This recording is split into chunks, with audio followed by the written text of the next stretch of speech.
धर्मदास ने कहा, मृतक का भाव क्या है। मृतक भाव प्रभु कहो बुझाई, जाते तन की तपन बुझाई। केह विधि मृतक होए सर जीवन, कही हो बिलोए प्रभु अमृत घन। धर्मदास विनय करता है, महाराज यह बताने की कृपा करें कि मृतक भाव क्या है, मरकर फिर किस तरह जीवित होते हैं। आप अमृत के बादल हो, कृपा करके मुझे यह बात अच्छी तरह समझा दें जी। सतगुरु वचन। धर्मदास यह अकह कहानी, गुरु गमते कोई विरला जानी। मृतक होए के खोजे संता, शब्द विचारी गही मगुवंता। धर्मदास कबीर साहब फरमाते हैं, यह अकथनीय कहानी है, अकथ्य कथा है। कहना सुनना तो दूर की बात है, इसको गुरु की कृपा से कोई विरला जीव ही जान सकता है। शब्द की कमाई करने वाला प्रतिदिन जीते जी मरता है। मृतक होकर शब्द पर विचार करता है, उस रास्ते की खोज करता है जिस रास्ते पर मरने के बाद जाना है। इस मार्ग पर चलकर वह अपनी मंजिल सतलोक को प्राप्त कर लेता है। जैसे भृंगी कीट के पासा, कीट हूँ गई सुरगम परगासा। भृंगी शब्द कीट जो माने, वचन फेर अपना कर जाने। जिस तरह भृंगी होती है, अपना बच्चा नहीं देती, किसी और उड़ने वाले कीट के पंख छीनकर उसको अपने घर ले आती है, उसको अपनी आवाज या अपना शब्द सुनाती है। जो कीट शब्द सुन लेता है भृंगी बन जाता है। इसी तरह जो शिष्य सतगुरु के वचन को सुन लेता है, संत रूप हो जाता है, संत ही बन जाता है। बिरला कीट होत सुखदाई, प्रथम आवाज गही चितलाई। हे धर्मदास, कोई विरला कीट पहली आवाज को पकड़कर सुनता है।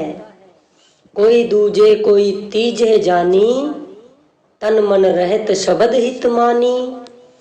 कोई दूसरे शब्द की आवाज को सुनता है, कोई तीसरे शब्द की आवाज को सुनता है, कोई तीसरे तिल में मन की शुद्ध बुद्ध भुलाकर उस शब्द में खो जाता है, उससे प्यार कर बैठता है। पंख घात कर ही तन डारा, भृंगी कीट शब्द चित धारा। तब ले गो भृंगी निच ग्रेहा, श्वास देखी ना निज ही देहा।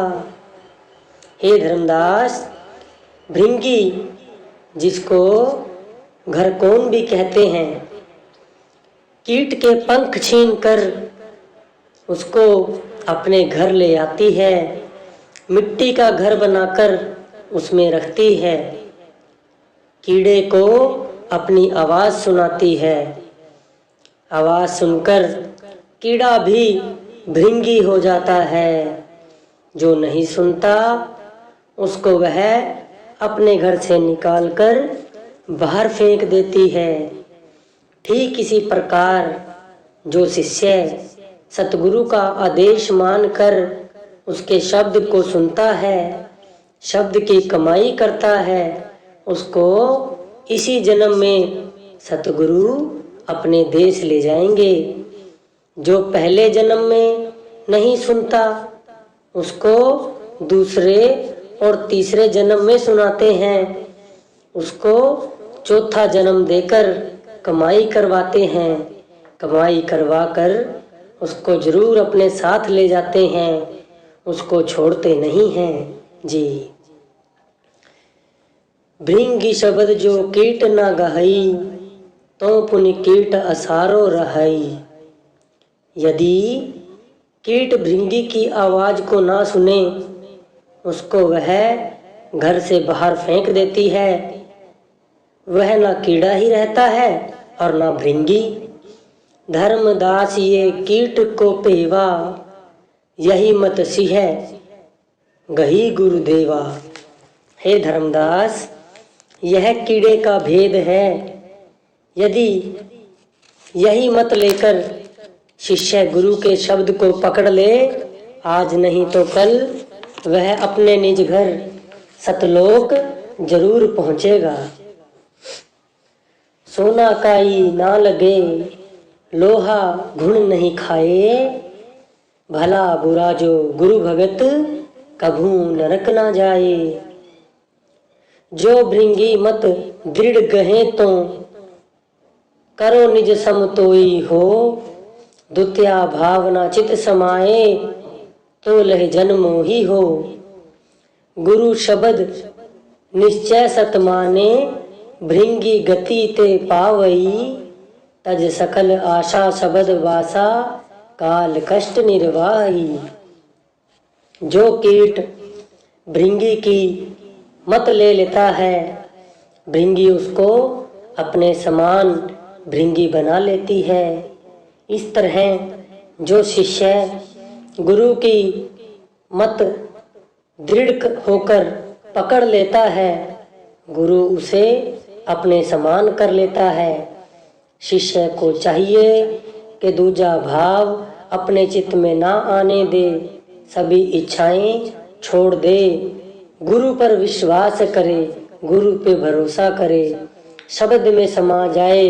काल के कष्ट और जन्म मरण सदा के लिए समाप्त हो जाएंगे। तजे काग की चाल, सत्य शब्द गहे हंस हो। मुक्ता चुगे रसाल, पुरुष पछ गुरु गग गवन हो।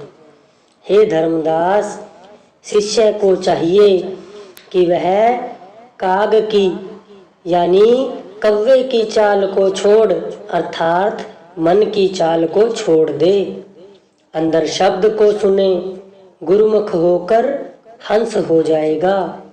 गुरु से भेद लेकर वह गुरु रूप हो जाएगा। मुक्ता चुगे यानी शब्द को सुने, गुरुगम का भाव है गुरु से भेद ले। हंसों वाली मत हो जाएगी, मन के वचन छोड़ दे, अपने घर जाने के लायक हो जाएगा। सुनो साधु यह मृतक सभाऊं, बिरले जीव पीव पग पाऊं। हे धर्मदास सुन, मृतक का यह स्वभाव है कि यह जीते जी मरता है। कोई विरला होता है जो जीते जी मरता है। जो पीव पग यानी मालिक के रास्ते पर चलता है, वह जीते जी मर जाता है और उस मालिक के घर पहुंच जाता है। और सुनो मृतक का भेवा, मृतक होई सतगुरु पद सेवा। और सुन ले धर्मदास, तुम्हें मृतक का भेद बतलाते हैं। मृतक उसको कहते हैं जो सतगुरु की सेवा दीन होकर करता है, अर्थात आपा भाव छोड़कर संपूर्ण समर्पण के साथ गुरु की शरण ले लेता है। मृतक छोहीन भाव उर्धारे, छोहीन भाव गहे जीव उबारे। छोहीन बच्चे को कहा जाता है। शिष्य अपने आप को सतगुरु का बच्चा समझे, बच्चा बनकर अपनी जीव आत्मा का कल्याण करे। जस पृथ्वी को रंज न कोई, चित अनुमान गहे गुण सोई। कोई चंदन कोई बिष्टा डारे, कोई खोद कर कृषि अनुसारे। हे धर्मदास, जिस प्रकार धरती को किसी प्रकार का दोष नहीं, चाहे कोई चंदन का लेप करे, चाहे कोई उसमें कूड़ा करकट फेंके, वह एक समान रहती है। यदि कोई खोदता है वह तब भी बुरा नहीं मानती, यदि कोई उसमें फसल बोता है तब भी वह बुरा नहीं मानती। इसी तरह संत सतगुरु होता है, कोई कुछ भी कहे, संत सतगुरु अपनी दया मेहर का हाथ हमेशा अपने शिष्य पर रखता है। अवरो मृतक भाव सुन ले हो, निरख परख गुरु मग पग दे हो। और मृतक भाव के बारे में सुन ले धर्मदास, गुरु के मार्ग का निरीक्षण करे, पहचान करे, उसको परखे, अच्छी तरह तसल्ली कर ले। लेकिन जब गुरु की शरण में आ गया तो जो गुरु ने रास्ता दिखलाया है उस पर चले। जैसे उख किसान उगावे, रति रति कर देह कटावे। एक और उदाहरण है धर्मदास, जैसे किसान गन्ना पैदा करता है, लेकिन गन्ना पैदा करने से पहले उस गन्ने के छोटे छोटे टुकड़े किए जाते हैं। उन टुकड़ों को जमीन में डालने के बाद गन्ना पैदा होता है। कोलू मही पुन आप पेरावे, रस निकरे पुनि ताहि तपावे। जैसे गन्ना फिर कोलू में बेलने में वह पिड़वाने के लिए ले जाता है, फिर उसमें से रस निकलता है। फिर वह किसान उस रस को आग पर पकाता है, वह अपने आप को तपाता है और तपाकर फिर उसको सुखाता है। निज तन दावे गुड़ पुनि होई, बहुर तावते खांड बिलोई। फिर वह गन्ने को तपाता है, तपाकर ठंडा करता है, फिर गुड़ बनता है, उसको और पका पका कर उसकी खांड बनती है। ताहू माही ताव पुन दीना, चीनी तब ही कहाँ वह लीना। फिर उस गन्ने को और ज्यादा पकाया जाता है तो वह अपने आप को चीनी कहलाने के योग्य बन जाता है। चीनी होए बहुर तन जारा, ताम है मिश्री हुए अनुसारा। फिर चीनी को और पकाया जाता है और आग पर जलाया जाता है, उस गन्ने के शरीर को और अच्छी तरह जलाया जाता है, फिर उसकी मिश्री बन जाती है। मिश्री ताए पुनिकंद कहावा, कह कबीर सबके मन भावा। जब मिश्री को और तपाया जाता है तो वह कल्पी मिश्री बनती है, वह सबके मन को बहुत अच्छी लगती है, सबको बहुत भाती है। इसी प्रकार कबीर साहब कह रहे हैं कि इस तरह का साधु होना चाहिए। अपने आप को उस गन्ने की तरह तपाना पड़ेगा, कठिन कमाई करनी पड़ेगी, गुरुमुखों के कहे अनुसार अपने जीवन को ढालना पड़ेगा, फिर सबको अच्छा लगेगा। यह विधि ते जो शिष्य रहाई, गुरु कृपा सहज पवे तराई। इस तरह जो शिष्य अपने जीवन को बलिदान कर देगा, गुरु की कृपा से वह इस भव सागर को पार कर जाएगा और उस परम पिता परमात्मा के देश सतलोक में वासा पाएगा। जी। मृतक भाव है कठिन धर्मन, लहे बिरला सूर हो। कायर सुनत तन मन वहे, पुनि फिरना चितवे कूर हो। ऐसे शिष्य जो आप सवारे, तब नाव गहे गुर ज्ञान हो। गहे भेदी भेद निश्चय, जाए दीप समान हो। हे धर्मदास, मृतक होना बड़ा कठिन है। हे प्यारे शिष्य, जीते जी मरना बहुत कठिन है। कोई बिरला, कोई सूरवीर ही इस मंजिल पर पहुंचता है। जो बुज़दिल है वह सुन सुनकर अपना तन मन जलाता है, पीछे मुड़ जाता है। इसलिए तो उसे बुज़दिल या कायर कहा गया है। जो सतगुरु की भक्ति को छोड़ देते हैं उनको मनमुख कहते हैं। इसके विपरीत जो शिष्य सतगुरु का आदेश पाकर कमाई करते हैं, गुरुमुख बन जाते हैं, गुरुमुख कहलाते हैं। इसके विपरीत जो शिष्य सतगुरु के आदेश पर कमाई करते हैं वही सच्चे गुरुमुख हैं। उनका जन्म संवर जाता है, उनके अंदर ज्ञान रूपी प्रकाश हो जाता है। जो सतगुरु पर पूरा निश्चय करता है उस पर सतगुरु अपार दया मेहर कर जाते हैं और उसे उस परम पिता परमात्मा उसके सतलोक के देश में ले जाते हैं। मृतक भाव होए सो साधु, सो सतगुरु को भावे। मेटे सकल उपाधि तासो, देव आस करे हो। ऐसा शिष्य जो मृतक भाव रखता है, सतगुरु को अच्छा लगता है, वह साधु है। वह शब्द गुरु को पा लेता है। उसके अंदर संसार की कोई भी इच्छा नहीं रहती।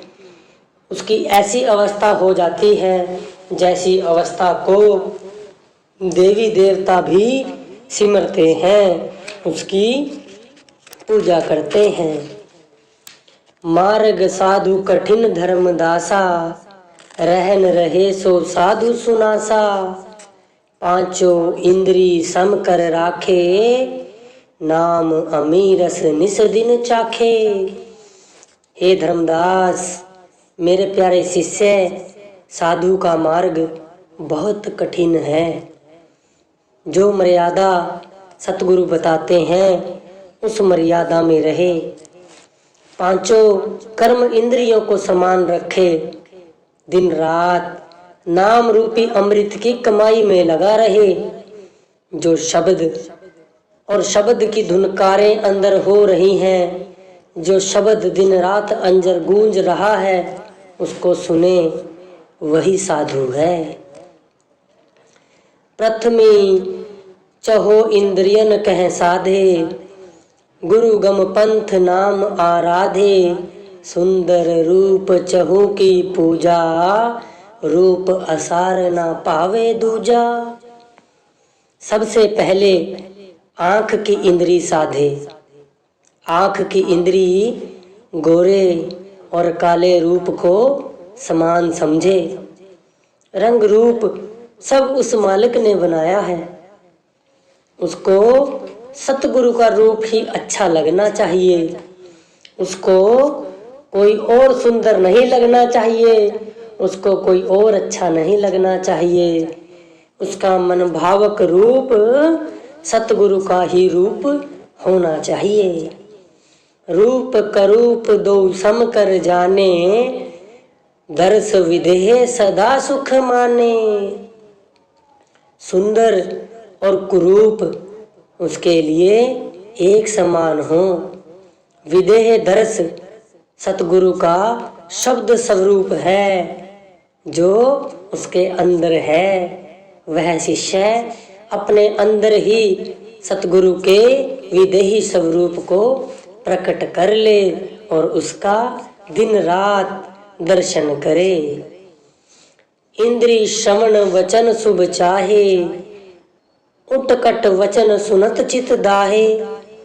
कानों की इंद्री चाहती है कि उसकी अच्छी अच्छी बातें उसको सुनने को मिले। उसको चाहिए अगर कोई उसकी प्रशंसा करे तो उसमें खुश ना हो। अगर कोई उसे बुरा भला कहे तो उसको क्रोध नहीं आना चाहिए। यह साधु के लक्षण हैं। बोल कबोल दो सम कर देखे, हृदय शुद्ध गुरु ज्ञान विसेखे। कोई उसे कड़वे वचन बोले चाहे मीठे वचन बोले, वह एक समान रहे। गुरु के वचन को अपने हृदय में रखे, वही साधु है।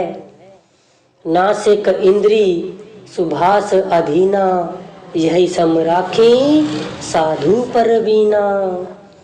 नाक की इंद्री सुगंधी आने से प्रसन्न होती है, बदबू आए तो बुरा मानती है।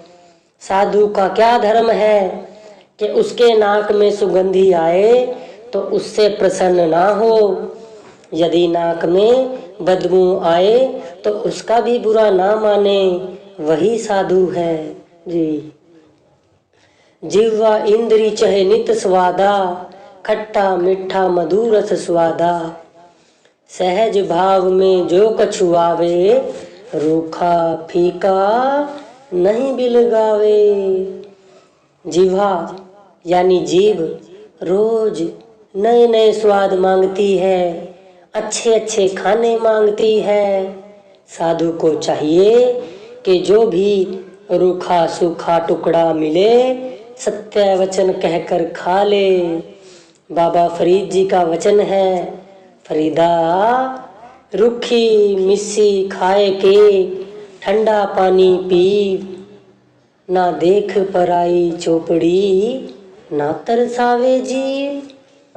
जीभ इंद्री खट्टे मीठे भोजन को समान करके जाने। कहते हैं स्वादु को स्वादों से क्या लेना। अच्छे खाने पर वह खुश ना हो, रूखे सूखे पर वह नाराज ना हो, वही साधु है। तजे न रूखा साग अलूना, अधिक प्रेम से खावे दूना। यदि साग में नमक नहीं तो दुगना खावे, छोड़ के ना जाए। चपाती कम खाए और बिना नमक वाले साग को प्रसन्न होकर खाए। इंद्री दुष्ट महा अपराधी, कुटिल काम कोई बिरले साधी।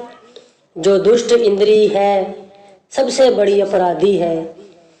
आंख की इंद्री सुंदर स्त्री को आते देखती है, दुष्ट इंद्री एकदम तैयार हो जाती है।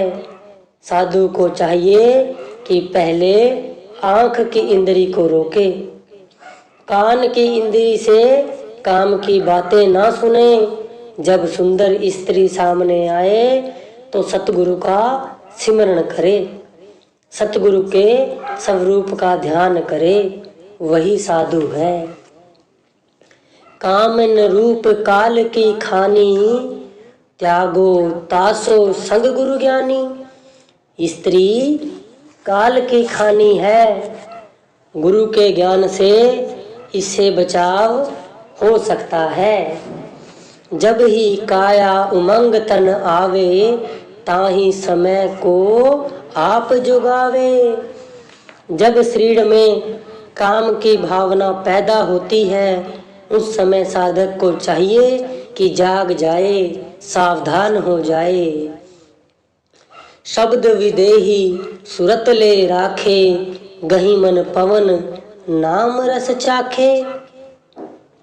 जो अंदर आवाज आ रही है उसकी कोई देह शरीर नहीं, वह विदेही शब्द है, उसको सुने, उस आवाज की तरफ ध्यान दे। मन पवन की तरह है, हवा की तरह है, इसको बांध ले। जब मन ठहर गया तो शरीर के अंदर अमृत बरसने लगेगा। वह अमृत उस प्रभु का रूप है, वह अमृत ही प्रभु है, वह उसको पिए, वही साधु है। जब निहि तन में जाए समाई, तब पुनि काम रहे मुरझाई। निज तत्व शब्द को ही कहा जाता है। जब यह जीव उस शब्द रस को पीने लग जाता है, जब सुरत उस शब्द रूपी अमृत को पीवेगी, उसमें समा जाएगी, काम अपने आप पीछे रह जाएगा। काम के हथियार सभी पीछे रह जाएंगे जी। काम प्रबल अति भयंकर महादारण काल हो, सुरदेव मुनि गणा जच गर्व, ये सब ही कौन बिहाल हो, सब ही लूटे बिरले छूटे, ज्ञान गुण जिन दृढ़ गवे हूँ, गुरु ज्ञान दीप समीप, सतगुरु भक्ति मार्ग तीना लेव हूँ। जो काम है वह एक सांप की भांति है, महादारण है, बहुत खतरनाक है। इसने स्वर्गों के देवी देवता, मुनिंद्र, इंद्र, तपस्वियों, योगियों, जच्चों, किन्नरों, गंधर्वों सबको लूट लिया है, कोई नहीं बच सका। श्रृंगी ऋषि हजारों वर्षों तक जंगलों में तप करता रहा, कितना कष्ट सहन किया, उसको भी इस काम ने मार गिराया। रावण का क्या हाल हुआ हम सभी जानते ही हैं।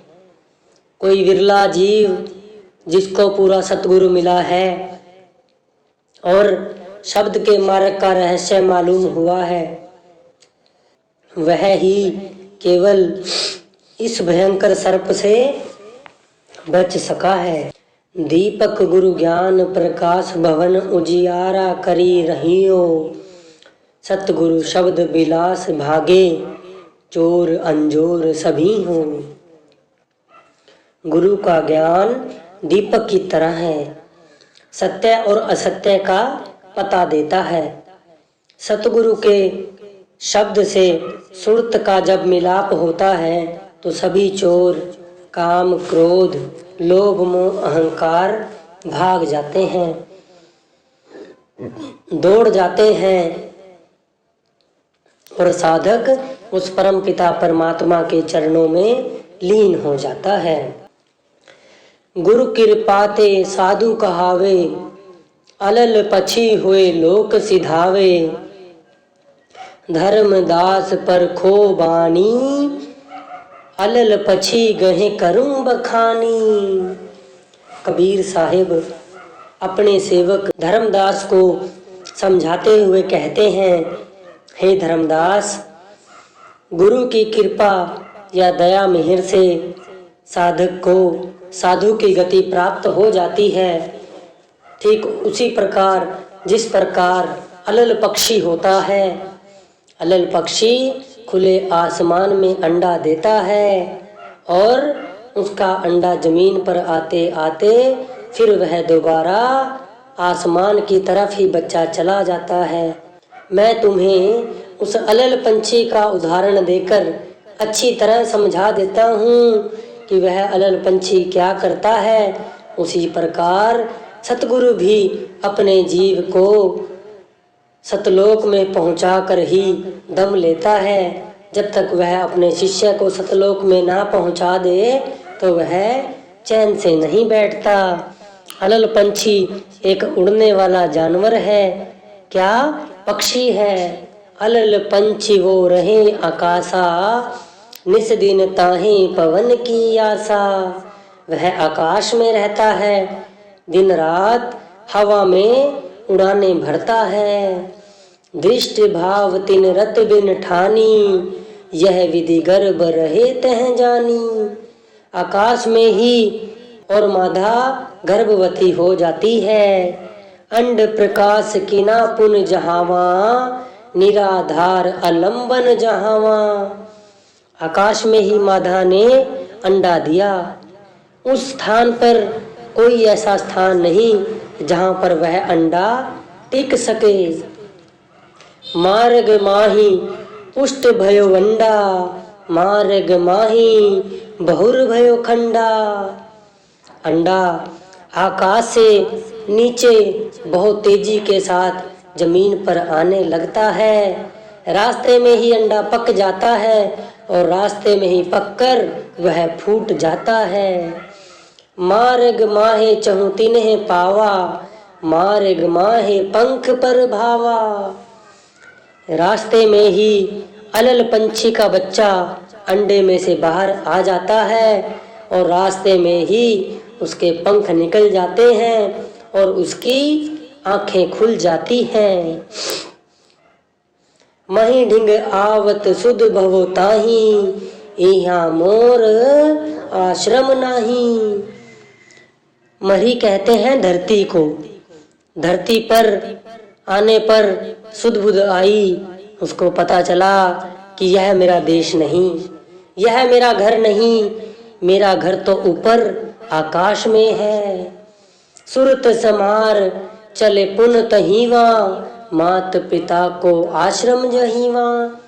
सुध बुध आने पर वह अपने देश को चल पड़ा। धरती पर आने से पहले ही वह अपने माता पिता की ओर चल देता है। अलल पंछी लेन को आवे, उलट चीन निज धरी सिधावे। उधर माता पिता को बच्चे की चिंता होने लगी। वे बच्चे के पीछे उसको लेने के लिए आए। जब धरती पर आए उन्होंने आवाज दी, सुनकर बच्चा भी उनके पीछे पीछे हो लिया और वो सब आकाश की तरफ हो लिए। वो पक्षी जग माही रहावे, अलल पंछी सम नाही कहावे। अलल पंछी जग पंछन माही, अस बिरले जीव नाम समाही। यह विद जो जीव चेते भाई, मेटे काल सतलोक सिधाई। जिस तरह अलल पंछी ऊपर आसमान में रहता है, उसी तरह सतगुरु हम जीवों में आ गया है। वह हमारे जैसी बोली बोलता है, हमारे जैसे रहता है, हमें उपदेश देता है। कोई समय था हम रूहें सेवा के वश होकर काल को सौंप दी गई थी। उस स्थान पर सतपुरुष था, हम उसके बच्चे थे। हमारा दुख उससे देखा नहीं गया, उसको दया आ गई, वह हमारे पीछे आया। आकर उसने अपनी आवाज लगाई, यानी हमें उपदेश दिया। यदि हम उसके उपदेश पर विश्वास करके उसके पीछे लग गए तो सतगुरु हमें अपने देश सतलोक में ले जाएंगे। इस तरह विरले जीव सतगुरु के पीछे लगकर उसमें जा मिलते हैं, उसमें समा जाते हैं। इस तरह जो जीव सतगुरु के उपदेश पर चलेंगे, सतगुरु के दिए शब्द का सिमरण करेंगे, काल को जीतकर वह भी सतलोक चले जाएंगे। निरालांब अनंत सतगुरु एक आस नाम की, गुरु चरण लीन अधीन निस्दिन, चाहा नाही धन धाम की। सुतनार सकल विसार बिख्या, चरण गुरु दृढ़ के गहे, सतगुरु कृपा दुख नासी, धाम अवचल सो नहीं। सतगुरु अनंत है, उसका कोई भी अंत नहीं, उसका कोई भी ठिकाना नहीं। वह इतना बड़ा है, वह कितना सुंदर है, निरालंब है, उसको इस संसार से कोई लगाव नहीं। जीव को उसके एक नाम की आशा करनी चाहिए, सतगुरु के चरणों से प्यार करना चाहिए। सतगुरु के समान दुनिया में कुछ भी नहीं। इस संसार की वस्तुएं, पुत्र पुत्रियां, पत्नी आदि का ध्यान नहीं देना चाहिए। धन की आशा नहीं करनी चाहिए, धन धाम की आशा नहीं करनी चाहिए। सतगुरु के स्वरूप और उसके नाम की आशा करनी चाहिए। जीव जब भजन सिमरन की तरफ लगता है तो उसका संसार में काम धंधों से, स्त्री पुरुष, पुत्र पुत्रियों, किसी भी वस्तु से उसका मोह नहीं रहना चाहिए। एक सतगुरु के स्वरूप की तरफ उसका ध्यान होना चाहिए और उसका सिमरन चलते रहना चाहिए। फिर सतगुरु की कृपा हो जाएगी, सभी दुख दूर हो जाएंगे, जीवन मरण सदा के लिए समाप्त हो जाएगा। वह अबचल धाम सतपुरुष सतलोक, उस सतलोक में सतगुरु आपको पहुंचाकर ही छोड़ते हैं जी। मन बच कर्म गुरु ध्याना, गुरु आज्ञा निर्गत चले, देही मुक्त गुरु नाम विदेही लिखाए के। मन से, वचन से, कर्म से गुरु का ध्यान करते जाना चाहिए। गुरु की आज्ञा अर्थात उनके हुक्म के अनुसार बिना नागा भजन सिमरन करते रहना चाहिए और उस पर अमल करना चाहिए। तब गुरु शब्द रूप में दर्शन देंगे और मुक्ति का दान दे देते हैं। जब लग ध्यान विदेही ना आवे, तब लग जीव भव भटका खावे। हे धर्मदास, जब तक विदेही गुरु अर्थात शब्द रूप में गुरु के दर्शन नहीं होते, जीव का जन्म मरण समाप्त नहीं होता। वह 84 लाख योनियों में चक्कर काटता ही रहता है। ध्यान विदेही सो नाम विदेही, 2 लख पावही मिटे संदेही। गुरु शब्द और विदेही नाम जितनी देर दोनों अंदर प्रकट नहीं होते, इस मृत्यु लोक में आना जाना पड़ता है।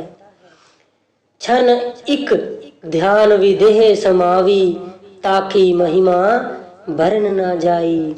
जो शिष्य सतगुरु के आगे विनती करता है, अंदर जाता है, अपने अंदर शब्द गुरु के क्षण भर दर्शन करता है, विदेही नाम को, उस शब्द नाम को पुकारता है, उसकी महिमा जिह्वा से बयान ही नहीं की जा सकती। जे जुग चार रहे कोई कांसी, चार शब्द बिन जमपुर बासी। हे धर्मदास, लोग कहते हैं कि यदि काशी में रहकर कोई जीव शरीर छोड़ता है तो वह वैकुंठ में निवास करता है। यह धारणा गलत है। कोई 4 युग भी काशी में क्यों ना रहे, यदि उसने गुरु धारण करके शब्द की कमाई नहीं की, शब्द के अंदर जाकर नहीं जुड़ा, उसका जन्म मरण खत्म नहीं होगा। उसे जमों के हाथों मार खानी पड़ेगी। नीम खार बदरी प्रधाना, गया द्वार का प्रयाग अस्त्राना।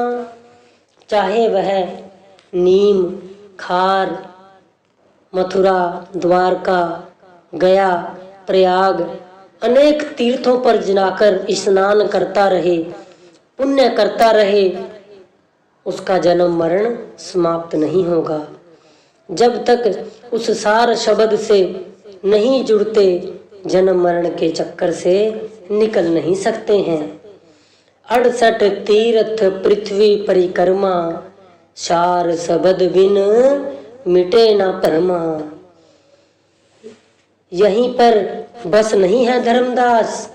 यदि कोई जीव 68 तीर्थों पर जाकर स्नान करे, इस 9 खंड पृथ्वी की परिक्रमा भी कर ले,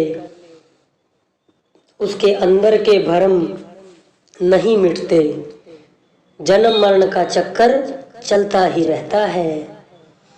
कहाँ लग कहूँ नाम पर भाऊं, जा सिमरे जम त्रास न साऊं। नाम का प्रभाव मैं कहाँ तक बताऊं। नाम का सिमरण करके जम त्रास अर्थात जमों का डर नहीं रहता, जमों का डर दूर हो जाता है। सार नाम सतगुरु सो पावे, नाम डोर कही लोक सिधावे। हे धर्मदास, जो जीव के अंदर नाम धुनकारें दे रहा है, वह नाम सार शब्द, सार तत्व, सार नाम कहाँ से मिलता है? सतगुरु से मिलता है। नाम की डोर पकड़कर सीधे सतलोक में चला जाएगा। धर्म राय ताको सिर नावे, जो हंसा निहि तत्व समावे।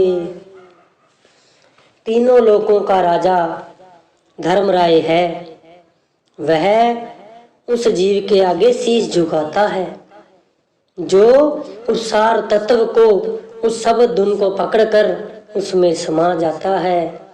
यह ऊपर चढ़कर आगे जाएगा, धर्मराय भी इसको नहीं रोकेगा, वह इसको दूर से ही रास्ता दे देगा। सार शब्द विदेही स्वरूपा, निहि अक्षर वह रूप अनूपा। सार शब्द उस शब्द धुन की कोई दे नहीं, वह नी अक्षर है, लिखने पढ़ने बोलने में नहीं आता, उसका कोई स्वरूप नहीं है, वह एक आवाज है भाई।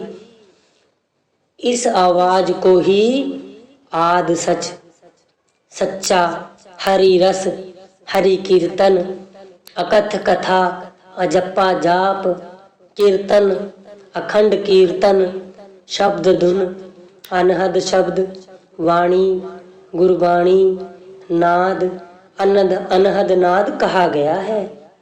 इसका भेद संतों से मिलता है। अनहद बाणी पूंजी, संतन हाथ राखी कुंजी। तत्व प्रकृति प्रभाव सब देहा, सार शब्द निहि तत् बंदेहा। हे धर्मदास, यह समूची देह, हमारा शरीर 5 तत्वों धरती, जल, अग्नि, हवा और आकाश से बना है। इसका स्वरूप सार शब्द निहि तत्व है, परंतु जो सार शब्द है उसका कोई स्वरूप नहीं है। कहन सुनन को शब्द चौधारा, सार शब्द सो जीव उभारा। हे भाई, सतगुरु शब्द रूप है। शब्द हम संसारी जीवों को समझाने के लिए 5 तत्व की देह या शरीर धारण करके आता है। जो सार शब्द है वह जीव को समझा नहीं सकता, क्योंकि जीव ने 5 तत्वों का शरीर ले रखा है। इसलिए सतगुरु को भी 5 तत्वों का शरीर लेना पड़ता है। बिना देह से ना तो जीव को समझाया जा सकता है और ना ही सार शब्द में समाया जा सकता है। देहधारी जीव को देहधारी गुरु ही उपदेश कर सकता है और उसको समझा सकता है, और कोई युक्ति नहीं है भाई धर्मदास। स्वामी जी महाराज का फरमान है, राधा स्वामी धरा नर रूप जगत में, गुरु होए जीव चिताए। पुरुष नाम सार परवाना, सुमरन पुरुष सार सहदाना।